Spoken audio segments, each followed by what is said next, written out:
Hey everyone, here we are again in the fish room. I'm just going to do a little adjusting while we get started here because I'm such a technical whiz. We're in the fish room again today because the weather is once again too cold for me to tolerate. Let me just tilt that down just a little bit, just a little bit. I think that's better. Oh, maybe even a little lower. What do you think? Right about there. All right. Just turn that a little bit. And here we go. All right, we're in the fish room, as I said. We're here because it is too bloody cold today.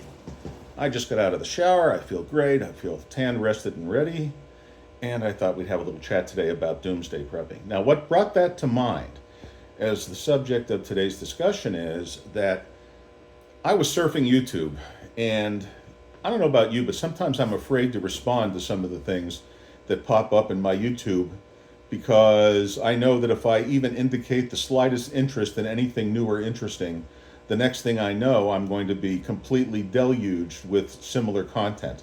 So I saw this piece about an architect. I'm not quite sure why it ended up in my feed, really, as new to me, or recommended, one of the two. Anyway, this architect up in South Dakota took over, or a consortium, it wasn't really clear on how they did it, took over a former military base where there were, I think, 525 or 535 bunkers, what used to be ammo bunkers, that they're converting into the largest doomsday prepper community in the world, that there's nothing else like it. And basically, this architect has a custom design and build thing where when someone purchases one of the bunkers, and they didn't discuss price or anything else, and this is not me saying that you should go out and buy one of these, I'm just giving you the setup of where this all came from. It's really quite livable, and it was interesting. So the whole thing interested me, and then of course I got fed another because the algorithm, and just like I thought, as soon as I looked at one doomsday prep thing, the next thing I knew there were 6,000 of them. But the one thing I looked at, there was a National Geographic episode on doomsday preppers, and I thought that might be kind of middle of the road as far as point of view goes. And they didn't depict the person that they featured as nuts or anything else, but anyway, it was interesting, and it made me start to think: where do I come down on the issue of doomsday prep? Do I think it's a good idea? Do I think it's a bad idea? Do I think the people that are doing it are nuts or paranoid?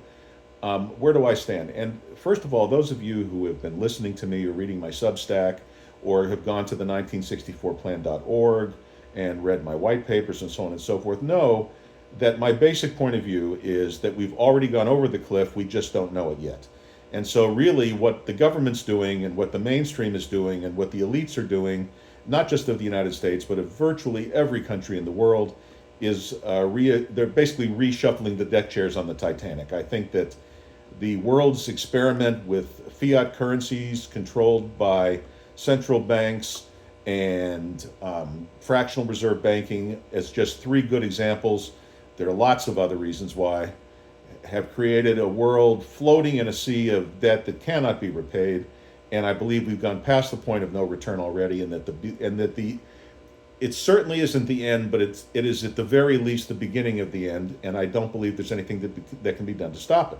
That's really why I developed the 1964plan.org, because I know that from the chaos can emerge something beautiful as opposed to something Hitlerian, if you know what I mean. So I felt that if by putting out the plan ahead of time, even though at this point I'm on the very, very, very, very, very outer fringes of this discussion, that can change overnight in the modern world. And if I put out enough meaty, not propaganda content that makes sense to people, combined with my own abilities, that it could catch on, given what I believe is an inevitable. Now, having said all of that, why am I not myself a doomsday prepper? Why am I living in Phoenix, Arizona? Why am I not living well, frankly, there are plenty of doomsday preppers out here in the desert. If there's anything we've got a lot of here, it's open land that you don't have to pay to camp upon. And I do it myself, by the way. It's on BLM, Bureau of Land Management land. You can camp for free, basically. And there are some rules and but very, very, very loose rules. And so I've been a camper for off and on all of my life. Well, not all of my life, since my late teens. By about 1920, I started camping. When I was growing up as a boy in my family, nobody camped. But I was the crazy, and I still do, and I have all the things necessary. And if I had to, I could live on the land, and yet I have a solar cell, and I have an inverter, and yada yada yada. I could make do. Now, I don't. By the way, I am not a prepper. But why am I not a prepper? Why am I not living out there in some kind of geodesic dome or something like that? Why am I not living in the desert? Why haven't I? Since I know that the end is coming in my mind, I mean, I could be wrong because most of what we think is truth is just our own cognitive biases manifesting as our perspective. And we just think it's truth because somehow we take an automatic moral high ground to everybody we meet, which, after my experiences in life, I don't. That's kind of my gift. I know I'm not morally superior to anybody else. So, here we are. So, anyway,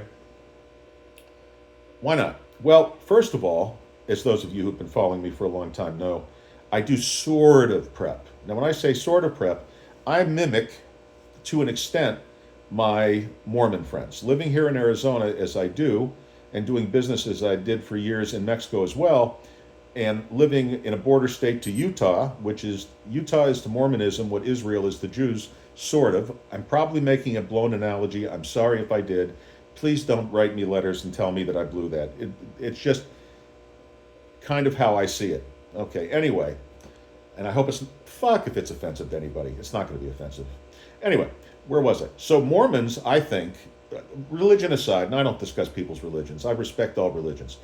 Religion aside, Mormons believe in basically prepping, putting aside, I think it's a minimum of a year's worth of food. I could be completely off base, but I'm absolutely positive that they put food aside because I have so many Mormon friends, and there are companies, well-established companies, that make this stuff, and basically it either has unlimited shelf life or nearly unlimited shelf life, and then what you do is you rotate it. So once you stock it in, you use it. Believe it or not, I've eaten, I wouldn't say boatloads of it, but enough of it to tell you it's pretty good. Some of it is dehydrated, some of it is mixed with, kind of, if you got fire, prep it stuff. There's all kinds of stuff. But regardless, I do it. Okay, to a lesser extent. I have a 90-day supply of food on hand in my home for two people. So 60 days, and I think, I forget what the caloric baseline is. I want to say it's around 1,500 calories, but if I had to, I could cut that down, and I could probably stretch it out to being 9 months if I had to, and that is if I couldn't kill and cook and clean anything else, and I have fishing tackle, and I know how to hunt, and so on and so forth. Now, I live in a big city. I understand that at any moment things could shut down, but for example, the other day we had a power outage, and my neighbors were doing the freak out, and I calmly got out my Jackery, which is a power inverter that I keep fully charged, and I plugged in some lights, and I actually plugged in my aquariums and kept the pumps going and blah, blah, blah. And it was out for a very short period of time, and then it all popped back on, and I put it away. I'm not a prepper, but I believe in being prepared. But do I think the doomsday preppers, the people who are really out there off the grid, do I think they're nuts? No, I don't. I think it is a manifestation, as all of our lives are, of our own psychologies. And I think to the extent that our own psychology affects us in our day-to-day way and the way that we live is to the way we face what we believe are known risks or inevitabilities. So I see the same disaster coming. Now, what I would tell you is whatever will set off the final straw that breaks the camel's back, that causes the implosion, when we're going to wake up one morning, or maybe even as I'm recording this, at any moment, the stock market could take an enormous dump. That would be the first manifestation that would be publicly available. Something will happen that kicks off a realization, that kicks off a domino effect of disaster, and the next thing you know, the stock market is blowing off, and the shit is hit, and then everything follows. The banks start failing, and big companies start failing, and layoffs begin, and it just becomes a shitstorm. And maybe it's a cyber attack on the electricity grid, like a lot of the Doomsday folks believe in. Maybe it's a terror attack that makes 9/11 look like a walk in the park. Who only knows? Maybe it's the Middle Eastern war spreading. Maybe it's North Korea firing a nuke somewhere. Maybe it's the Iranians doing something incredibly stupid. Maybe it's something. And here's what I know it is. It's going to be something nobody's thought of. It always is. Just like the Archduke being assassinated in Serbia, no one thought that was going to lead to World War I, the greatest catastrophe in human history, but it did. It just takes some spark that starts the ball rolling. It could be China's economy is in collapse. The world doesn't know it yet, but at some point, someone's going to wake up and say, wait a minute, the emperor has no clothes. And once that realization happens, given how intertwined all of the globe's economies are, whether you like it or not, it could cause a massive meltdown. The point is, doomsday preppers are just, I don't even like to use adjectives like extreme. They are simply the most committed to the process of being prepared.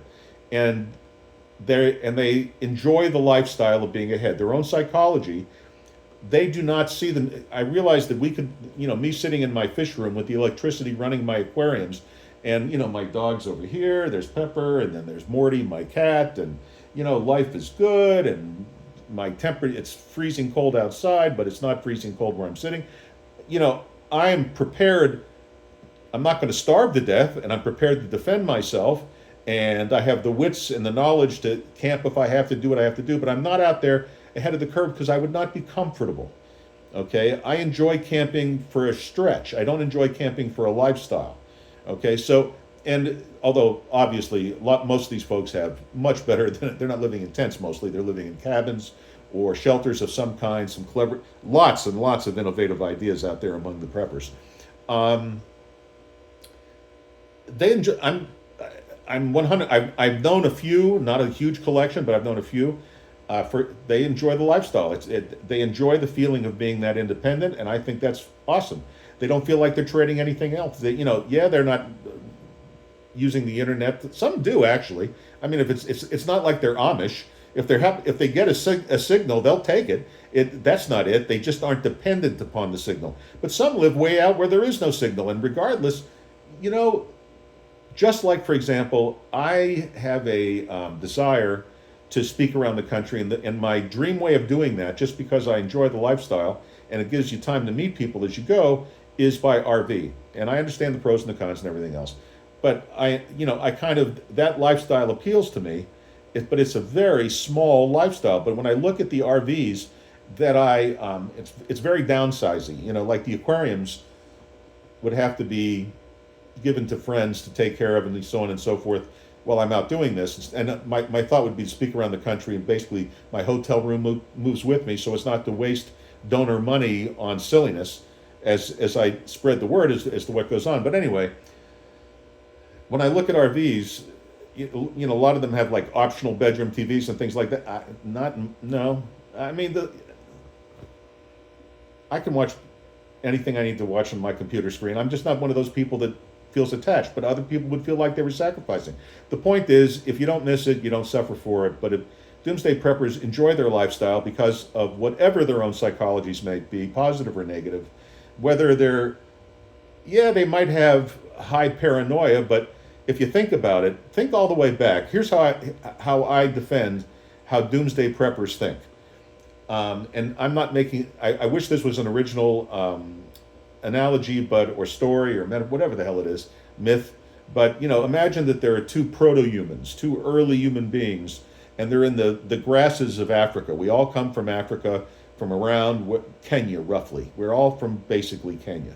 So there's these two proto-humans, not Homo sapiens, but they're sentient beings. They're out there in the bush, and they have a mode of communication of some sort, and they're probably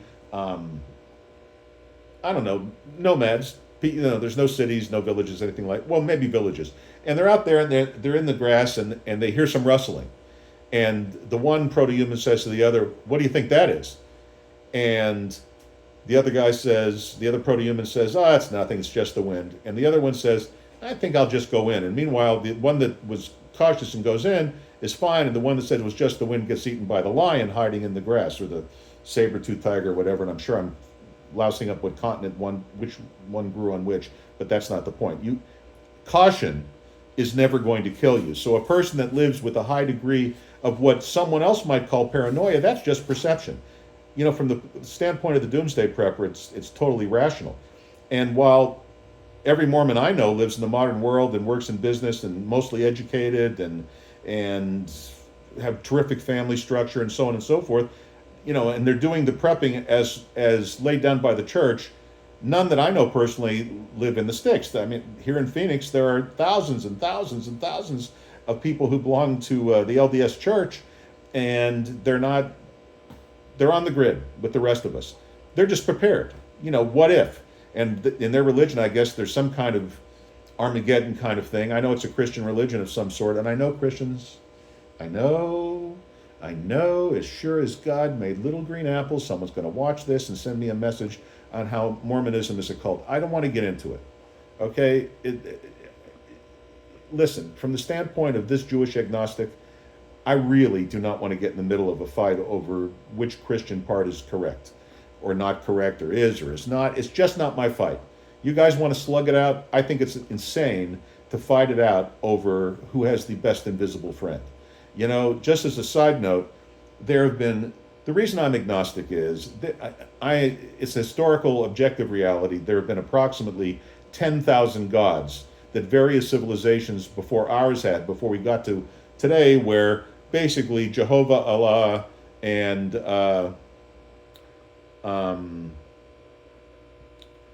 Jehovah, Allah, and who's the other? Well, whatever.